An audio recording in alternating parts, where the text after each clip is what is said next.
everyone, welcome back to my channel, Everlynn's Books and Tea. I hope everyone is continuing to have a good July. We're almost at the end of the month and I have yet to do my Around the World Challenge video.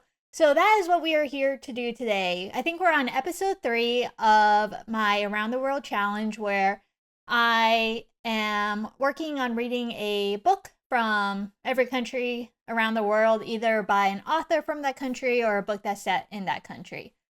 Obviously, this is going to take a very long time, like years, but I've been having a lot of fun with it, and I'm excited to continue on in this episode. So before we can decide what book we're going to read, we obviously have to know what country we will be traveling to for this month. So let me tell you a little bit about the country that we will be visiting. So the country that we will be traveling to for this episode is located in West Africa.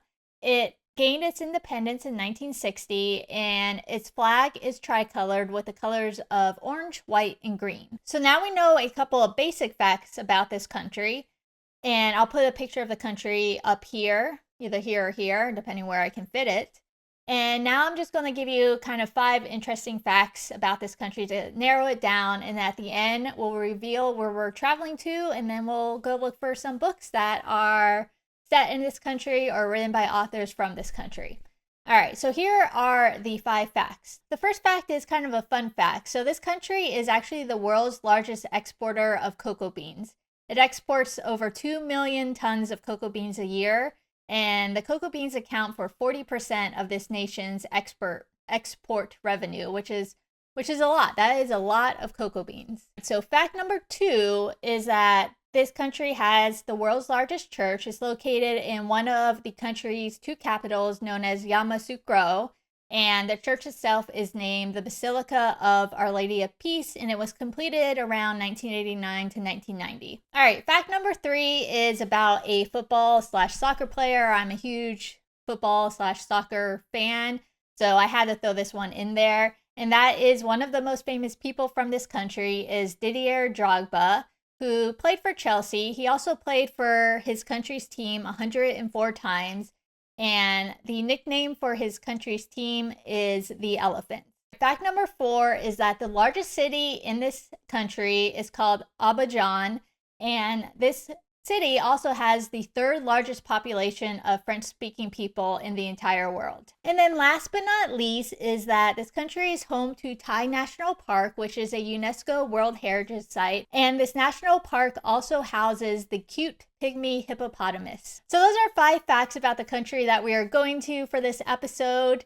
And I guess it's time to reveal what that country is. So the country that we will be going to for this episode is the Côte d'Ivoire. All right, so now we have to find books that are set in this country. So let me pull up Goodreads and we'll look through the list and see what book sounds most interesting to read. All right, so here I have a list of books that are set in our country for this episode.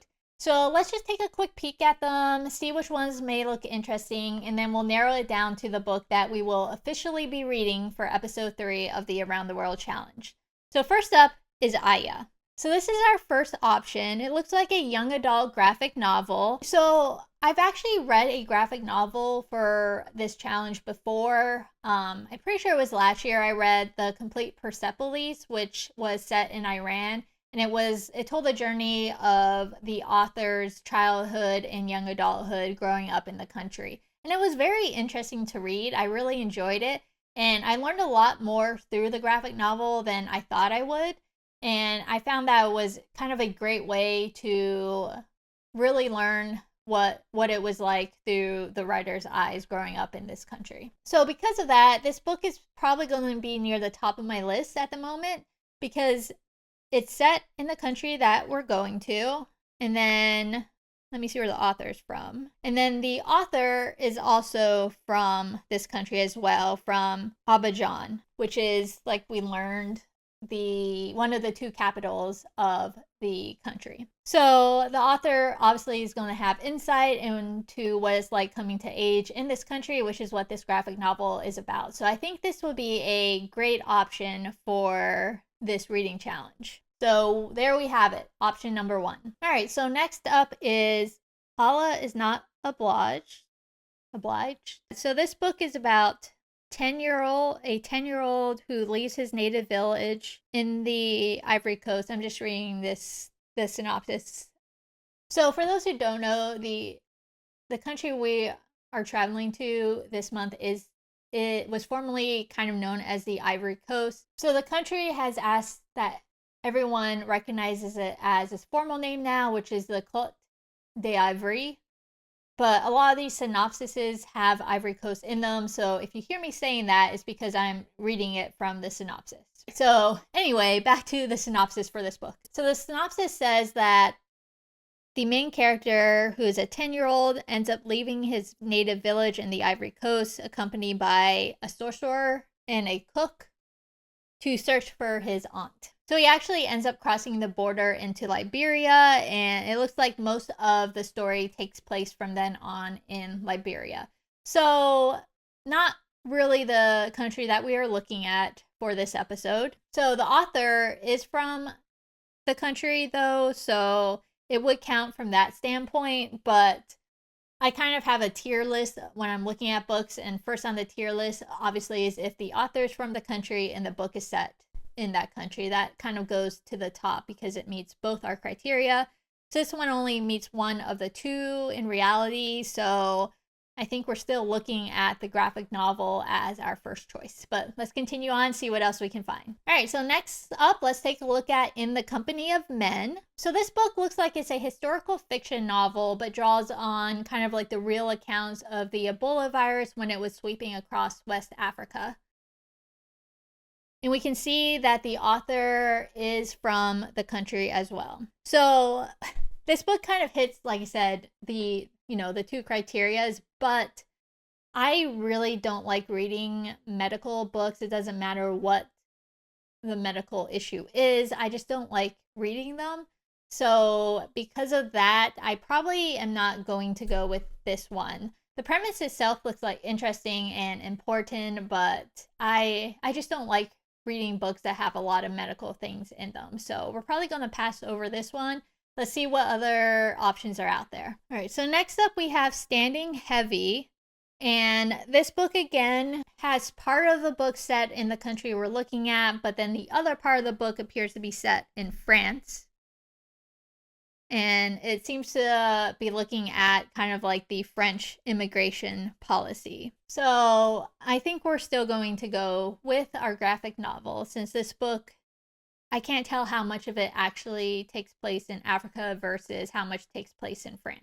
All right, let's take a look at one more. All right, let's do this one. So this book is 9 Hills to Nambakaha, 2 Years in the Heart of an African Village by Sarah Erdman. So this book is a book that is set in our country, but is written by a Peace Corps volunteer. I will say I read one other book written by a Peace Corps volunteer. I forget which country it was set in. It was set somewhere in Africa. And it was definitely an interesting read. And I did learn a good amount about the country I was reading about, though I can't remember off the top of my head. But I had chosen that book at that time because I didn't really have any other options for that particular country. This country, we have a lot of other options where books are written by authors from our country and books are set in our country. So because of that, I'm probably not going to go with this one because I don't think it's kind of what we're looking for as a top option for this challenge. So just taking a quick glance down the rest of these books, we start getting to books that are just set in Africa, not necessarily focused on our country. And some of them, like this author, is from our country, but his stories are kind of like not necessarily set in the country we're looking at. So I think that leaves us with the first book that we went with, and that is Aya, the graphic novel. So I think this is going to be the book that we choose for our challenge for this episode. I am so excited about this. Like I said, I really enjoyed the graphic novel that I read for this challenge last year, and I'm excited to get another graphic novel onto this challenge. I think we're going to learn a lot about this country through this graphic novel, and I'm excited to read it and kind of see, how the story goes. So while the other graphic novel was kind of like a memoir slash biography, this one is a fictional novel, but I think the author kind of drew from her life growing up in the country. The first paragraph up here kind of tells what the author was thinking about when she wrote this book, and it says, "That's what I wanted to show in Aya, an Africa without the war and famine, an Africa that endures despite everything because, as we say back home, life goes on." So I think this is going to be a great read. I'm so excited to get started on this book. And let me know if you have read this graphic novel before in the comments below, and I will let you know how I feel about this read as I get through it. So I'm going to go off and read this book, and I will check back in with you when I'm, partway through. So I'll be back here shortly. I'll see you guys soon. All right, so I have finished the book that we chose for this challenge. It was a graphic novel, even though it was like 300 and some pages. It obviously didn't take me that long because, there's only a couple lines per picture frame per illustration. So that's why I kind of came back at the end of the novel rather than in the middle. So the book that we chose again was Aya. This is volume 1, Life in Yop City. So the author Marguerite Abouet actually wrote 8 graphic novels in this series, and they've now been kind of separated into 3 volumes. This was volume 1, so it held the story from the first 3 graphic novels in this series. And I will say I definitely enjoyed reading it. It's a coming-of-age novel that focuses on Aya and 2 of her close friends as they grow up in Yop City, which is a neighborhood in Abidjan. The 3 friends are very different from each other, and they each kind of have their own focus in life. Aya's focus is school, and she wants to become a doctor when she grows up. So she's not really interested in looking for a boyfriend or hanging out, with boys, with friends, going to parties. She's very focused on school and her grades. Her other 2 friends, while they do attend school, are a little bit more focused on parties and relationships, finding a boyfriend, just like, you would find in any school around the world. While the graphic novel focuses mainly on those 3 girls, there's also a lot of side characters that you kind of get to journey along on their story as well. These include Aya's father, who is working for one of the biggest businesses in the country, which sells beer, I believe. So you kind of see his journey dealing with that job. You also focus on one of Aya's friend's cousins, who never really went to school, never really learned to read or write, but finally found a skill that he was really good at. And you kind of see him moving up in the world with that skill set that he developed. And then there is one other kind of side plot that goes on as well that's very important to read about, but it's kind of hard to talk about this in the in this setting because it's definitely a spoiler in the book and a very important one as well. But just know that there's another very important side plot in this story as well. And I'll just leave it at that. I don't know what else to say without spoiling what is going on. So this book really, it focuses on friendships, it focuses on family.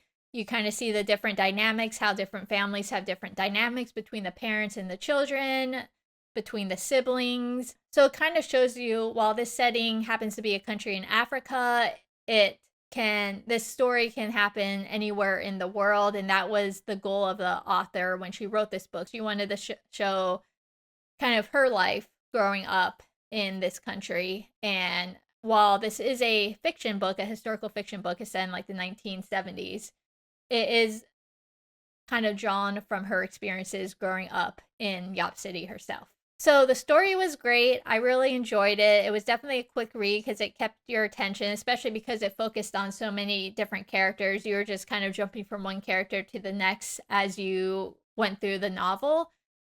And while, like I said before, the plot itself could happen, anywhere in the world, there were definitely some nuances in the story that kept your reminder that the story was taking place in Yop City, in the Côte d'Ivoire. Every time I say that, it's a little bit different, I know. And then the other important part in the graphic novels besides the story are the illustrations. The artist for this graphic novel did an amazing job with his illustrations, and I really enjoyed looking at them as I went through the graphic novel. Let me show you a couple. So the illustrations were done by Clement Ubrary. I'll put his name up here because I'm not 100%. I'll put his name up here because I'm not 100% sure on how you pronounce it. But let me show you a couple of my favorite illustrations in this novel. So this is a illustration of the Marquis, which played a very important part in the story. A lot of things happen at the Marquis, and this is the illustration that the author used, which I thought was a beautiful illustration. So here's a illustration that shows the sunrise, and I love the colors that the author used to depict this, or the artist, not the author. And then here's just another pretty illustration that the artist drew. So you can see that the illustrations are very pretty and definitely added to the story. As far as the ending goes in this book, like I said, it's definitely a series book, and the last like 10 to 15 pages was the author going through each of the characters that we're following and kind of wrapping up where they were in the story at the end of the novel. So it gets you ready to move on to volume 2, which I definitely plan to do at some point because I want to see where these characters end up. And then the other thing that the author added on at the end was a bunch of recipes native to her country, which I love when I'm reading books from different countries, especially if they include a lot of food in the story itself. It's always nice to see the recipes at the end. And she included several recipes, which was just a nice added touch to complete the graphic novel. So that is it for this video. I'm very happy with the book that we chose to read for this country. And I'm looking forward to next month when we move on to our next country, where this time the country is going to be set in around the Arctic Circle. So we'll be going to a place that is very cold, which is great for August because I'm, getting tired of summer. And I'm looking forward to reading a book set in a colder setting. Upcoming videos. So after this video comes out, my next video will be my August TBR video. I'm excited to see how the board treats me. Hopefully we get a little bit less books on my August TBR than we did in the month of July, but we'll have to see. If you want to see that video or any future videos by me, please hit the subscribe button. If you enjoyed this video, please hit the like button. And otherwise, I hope your remainder of July goes well, and I will see you in my next video. Take care. Bye.